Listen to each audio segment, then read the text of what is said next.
उनका ये सवाल का जवाब जो है बिल्कुल ही गैर वाजिब है।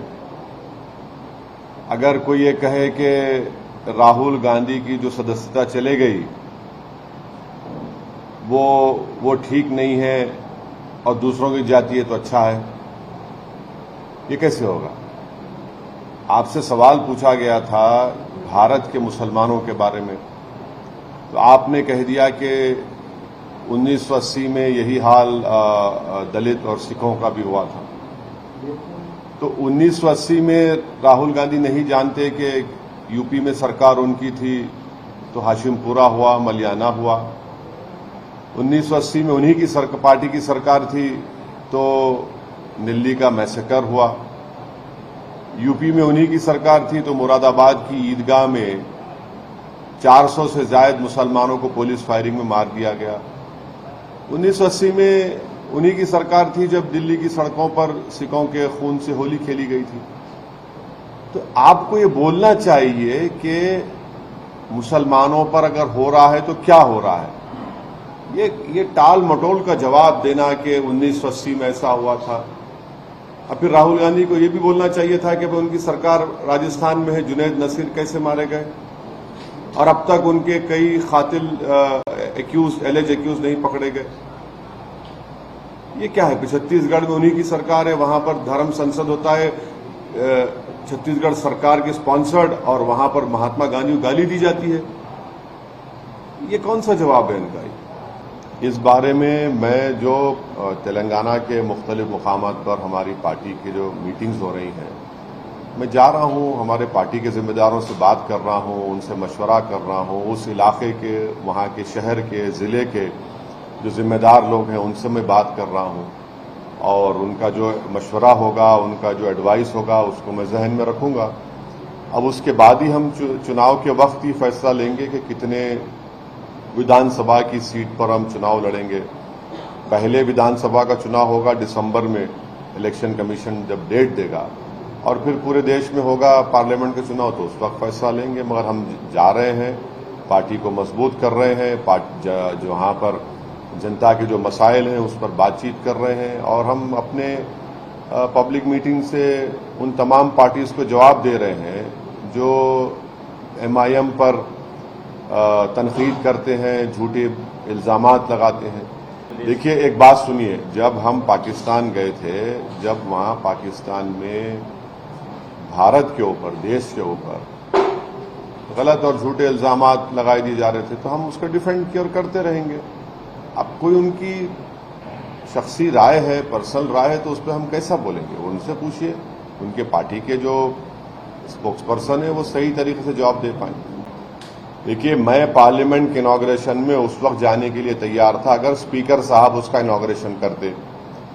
मैंने साफ तौर से कहा था कि लेजिस्लेचर इंडिपेंडेंट है एग्जीक्यूटिव से, जो नरेंद्र मोदी एग्जीक्यूटिव की नुमाइंदगी करते, वो नहीं हुआ है। हमको इस बात का और भी एतराज है कि प्रधानमंत्री जब लोकसभा के अंदर गए, लोकसभा फ्लोर में गए, तो वो सिर्फ एक धर्म के बड़े लोगों को लेकर गए। वो मुसलमान के धर्म के लोगों को लेकर जाना था, सिखों के धर्म के लोगों को लेकर जाना था, ईसाइयों को लेकर जाना था, बौद्ध मजहब के लोगों को लेकर साथ जाना था, वो एक कोई लेकर चले गए। जब आप फ्लोर ऑफ द पार्लियामेंट में जा रहे थे तो आप सबको साथ लेकर जाना चाहिए था ना। आप तो देश के 130 करोड़ जनता के प्रधानमंत्री हैं। आप सिर्फ एक हिंदुओं के नहीं है, आप मुसलमानों के भी हैं, दलितों के भी हैं, आदिवासियों के लिए भी हैं, जो सरना का डिमांड करते हैं सबके हैं, जो नहीं मानते उनके भी हैं। पर प्रधानमंत्री ने तो एक तरफा कार्रवाई की।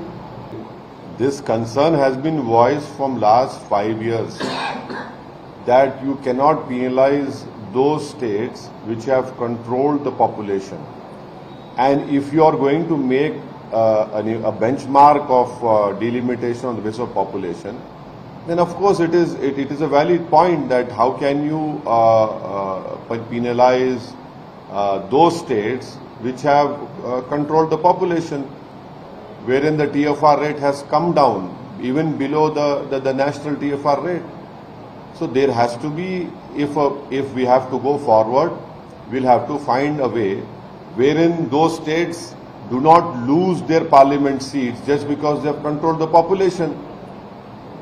In fact, when the Sangh Parivar and the BJP blames, this huge population which we have, but what is their position now on this?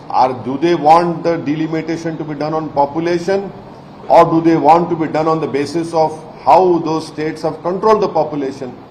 It is for the Sangh Parivar, it is for the BJP to come forward and say, what will they do it? What is their party stand?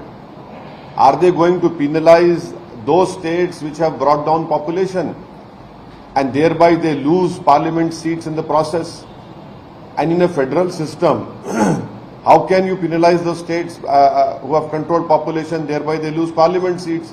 देखिए, इस पर तो Delhi police ने आज कह दिया कि उनके पास सफिशिएंट एविडेंस नहीं है बीजेपी के एमपी के बारे में कुछ कार्रवाई लेने के लिए। अब ये मसले में जिनको बोलना है वो उनको बोलना चाहिए, मगर मैं आपसे कह रहा हूं कि जब CAA का प्रोटेस्ट हो रहा था, जब शाहीन बाग हो रहा था या चौतरफ हो रहा था, तो सब लोग बैठकर तमाशा देख रहे थे।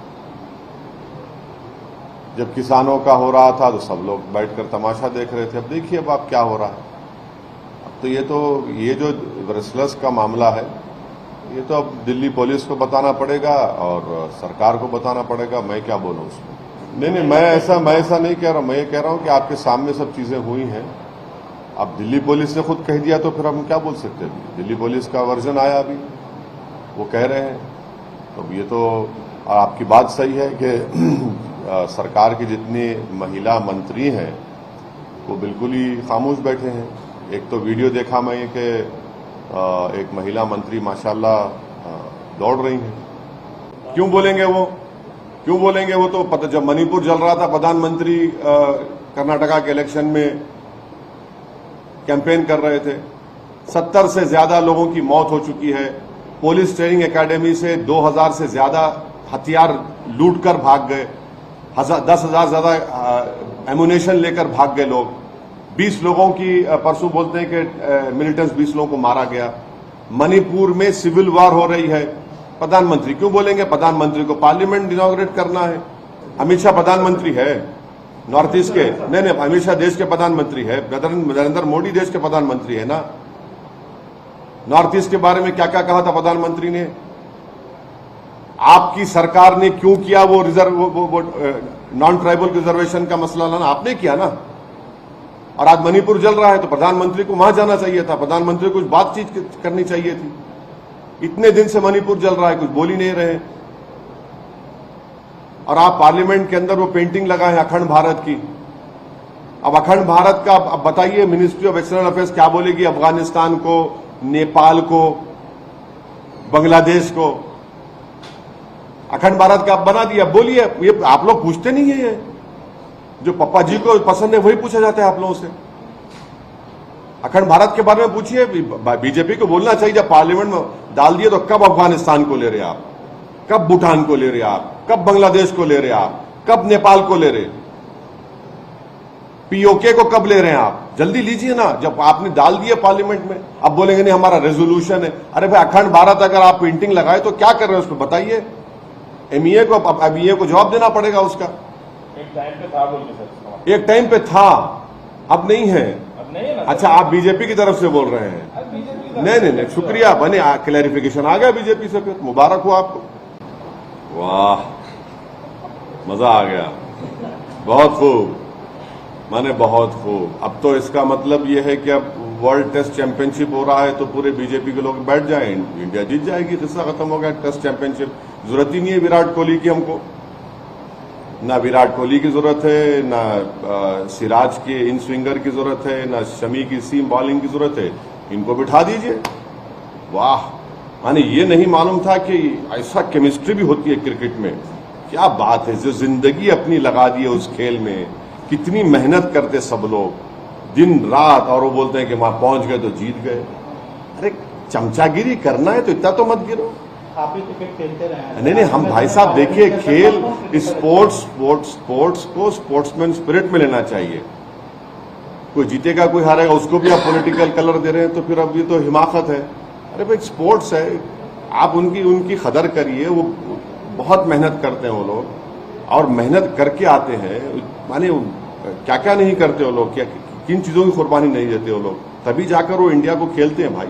अब आप इसको इतना डिमीन कर रहे हैं उनको, तो ये तो नाइंसाफी है उन तमाम स्पोर्ट्समैन से। भाई उनको जाकर अशोक गहलोत को सिखाना चाहिए। जब जुनैद नसीर की हत्या हो गई तो उन 15 दिन लगे उनके कांग्रेस के मुख्यमंत्री को पीड़ित परिवार से जाकर मिलने के लिए, और उनको एक्सग्रेशिया मिलता है 15 लाख, दूसरों को मिलता है 50 लाख। उनको जाके बताइए, आप उनसे पूछिए। छत्तीसगढ़ में आपकी सरकार ने एक धर्म संसद स्पॉन्सर किया जिसमें महात्मा गांधी को गाली दी गई, वहां बताइए आप। यूएपीए का कानून आपने अमित शाह के साथ मिलकर जुलाई 2019 में आपने बनवाया, सपोर्ट किया कांग्रेस ने और बीजेपी ने, जिसकी वजह से आज सबसे ज्यादा जेलों में कौन है? मुसलमान, दलित और जो गवर्नमेंट के डिसेंटर्स हैं, उस यूएपीए के कानून में है। आपका तो कोई आदमी नहीं है यूएपीए कानून में। जब आपने क्यों सपोर्ट की लोकसभा में? बताना चाहिए उनको। बाबरी मस्जिद का जजमेंट आया, आप लोग वेलकम करते उसको। आज मध्य प्रदेश में आप ही का मुख्यमंत्री कह रहा है कि हिंदू रिलीजियस फेस्टिवल्स को हम करवाएंगे पार्टी के प्लेटफॉर्म से, तो ये मोहब्बत की दुकान है ये।